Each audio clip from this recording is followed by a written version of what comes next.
రాహుల్ గాంధీ ప్రతిపక్ష నాయకుడు కావటానికి 10 ఇయర్స్ కష్టపడ్డాడు. 2014 ఎన్నికల్లో ప్రతిపక్ష హోదా రాలేదు కాంగ్రెస్ పార్టీకి. రాహుల్ గాంధీ ప్రతిపక్ష నాయకుడు కాలేకపోయాడు. 2019 ఎన్నికల్లో కూడా కాంగ్రెస్ పార్టీకి ప్రతిపక్ష హోదా రాలేదు పార్లమెంట్లో. రాహుల్ గాంధీ ప్రతిపక్ష నాయకుడు కాలేకపోయాడు. 2024లో 99 సీట్లు కాంగ్రెస్ పార్టీ గెలవటం వల్ల రాహుల్ గాంధీకి ప్రతిపక్ష నాయకుడు హోదా వచ్చింది. అంటే కేవలం ప్రతిపక్ష నాయకుడు హోదాని సంపాదించుకోవడానికి రాహుల్ గాంధీకి 10 ఇయర్స్ పట్టింది. ప్రతిపక్ష నాయకుడు కావాలంటే మొత్తం ఉన్న స్థానాల్లో 10% వస్తే చాలు. 10%.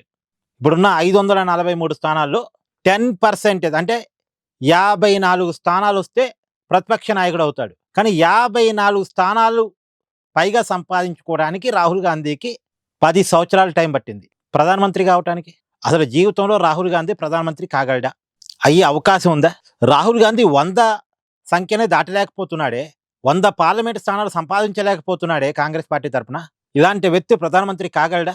అంటే రాహుల్ గాంధీ తనను తాను రివ్యూ చేసుకోవాలి. ఎందుకు నేను జనానికి కనెక్ట్ కాలేకపోతున్నాను, నాలో ఉన్న మిస్టేక్లు ఏంటి అన్నది రాహుల్ గాంధీ తనను తాను సమీక్ష చేసుకోవాలి. నేను చాలా వీడియోలో చెప్పాను, కాంగ్రెస్కున్న దరిద్రం ఏంటంటే, రాహుల్ గాంధీకి ఉన్న దరిద్రం ఏంటంటే, ఎంతసేపటికి మోడీ మీద వ్యతిరేకత వస్తే, కాంగ్రెస్ పార్టీ అధికారంలోకి వస్తే నేను ప్రధానమంత్రి అవుతాను రాహుల్ గాంధీ అనుకుంటున్నాడు తప్ప, తనకి పాజిటివ్ ఇమేజ్ తెచ్చుకునే పనిలో రాహుల్ గాంధీ లేడు. ప్రజా పోరాటాలు చేయలేకపోతున్నాడు, ప్రజలతో కనెక్ట్ కాలేకపోతున్నాడు, ప్రజల ఆలోచన తగ్గట్టుగా తన ఆలోచన ఉంచుకోలేకపోతున్నాడు. పైగా మళ్ళీ part time politician, full time politician కూడా కాదు. ఒక 6 నెలలు యాక్టివ్గా ఉంటే ఒక 6 నెలలు ఇన్యాక్టివ్గా ఉంటాడు. సో ఇప్పుడు చూడండి, కాక్రోజ్ జనతా పార్టీ పుట్టుకొచ్చిందంటే రాహుల్ గాంధీ చేతకంతనం కాదా? కాంగ్రెస్ పార్టీ చేతకంతనం కాదా? వేరే ప్రత్యామ్నాయం ఎందుకు పుట్టుకుని వస్తుంది? ఎందుకు యువత వేరే ప్రత్యామ్నాయం వైపు చూస్తున్నారు? ఈ యువత రాహుల్ గాంధీ వైపు ఎందుకు చూడట్లేదు? నిజానికి మోడీ కంటే రాహుల్ గాంధీ వయసులో చిన్నవాడు. యూత్కి తొందరగా కనెక్ట్ కాగలగాలి, యువత ఆలోచనతో మమేకం కాగలగాలి. కానీ రాహుల్ గాంధీ యూత్తో కనెక్ట్ కాలేకపోతున్నాడు, మోడీ కనెక్ట్ కాగలుగుతున్నాడు. చూడండి, 76 ఏళ్ల పెద్ద ఆయన కనెక్ట్ కాగలుగుతున్నాడు యూత్ తోటి, రాహుల్ గాంధీ కనెక్ట్ కాలేకపోతున్నాడు. నిన్న కూడా చూడండి, కాక్రోజ్ జనతా పార్టీ వాళ్ళు మొన్న ఆందోళన చేస్తే కాంగ్రెస్ వాళ్ళు నిన్న ఆందోళన చేశారు. అంటే వాళ్ళని చూసి వీళ్ళు నేర్చుకుంటున్నారు. దశాబ్దాల చరిత్ర ఉన్న కాంగ్రెస్ పార్టీ కాక్రోజ్ జనతా పార్టీని చూసి నేర్చుకుంటుంది. నిన్న రాహుల్ గాంధీ అడావుడి చేశాడు మోడీ గారి నివాసం ముందు. అసలు నీట్ పేపర్ లీక్ అయింది ఎప్పుడు లీక్ అయింది? ఎగ్జామ్ రద్దు చేశారు, మళ్ళీ ఎగ్జామ్ పెట్టారు, రిజల్ట్ కూడా వచ్చినాయి. ఇప్పుడు రాహుల్ గాంధీ ఆందోళన చేయటం ఏంటి?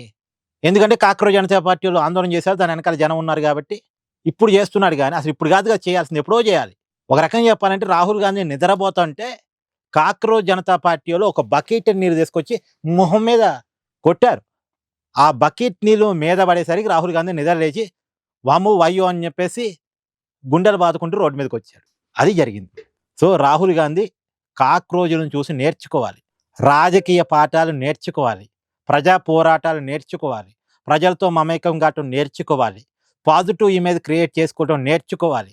అలా నేర్చుకోగలిగితే, రాటు తేలగలిగితే, రాణించగలిగితే పరుగు పందెంలో గెలుస్తాడు, ప్రధానమంత్రి అవుతాడు. కానీ ఇప్పట్లో అది కనపట్లేదు, అవకాశం కనపట్లేదు.